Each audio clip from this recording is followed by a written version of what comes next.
Yawa an san ku musamman kun shahara a fannin harkar rubuce-rubuce musamman na adabin Hausa. A wannan bangaren ne za ku mana bayani dangance da yadda adabin Hausa yake musamman yake samun tagomashi a wannan lokaci da hanyoyin da ya kamata a bi domin farfado da shi a dukkan faɗin ƙasashen Hausawan duniya baki daya.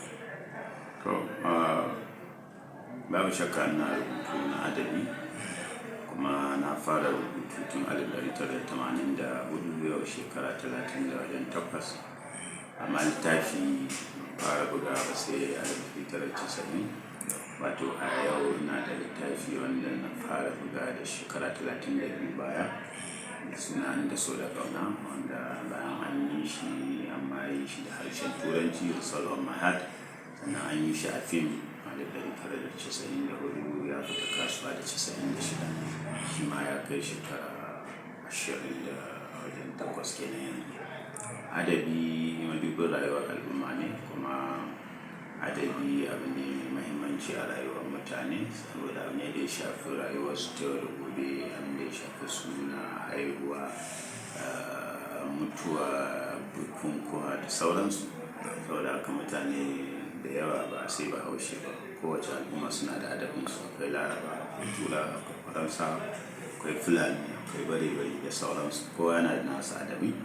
Don haka idan aka samu mutane suna rubutun adabinsu, to suna adana wani abu ne wanda jama'a da za su zo nan gaba za su gaya mutanen su kai rayuwa a lokaci kaza, su kai a lokaci kaza, har kuma su masu zo su rike su haka.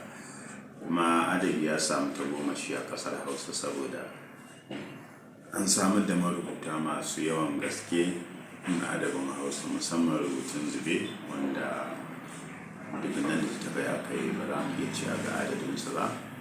Haka a wasannin kwaikwayo an samar da shi, a waƙoƙi an samar da shi. Suna nan a ƙasashen duniya a cikin labirare da kuma sauran tashoshin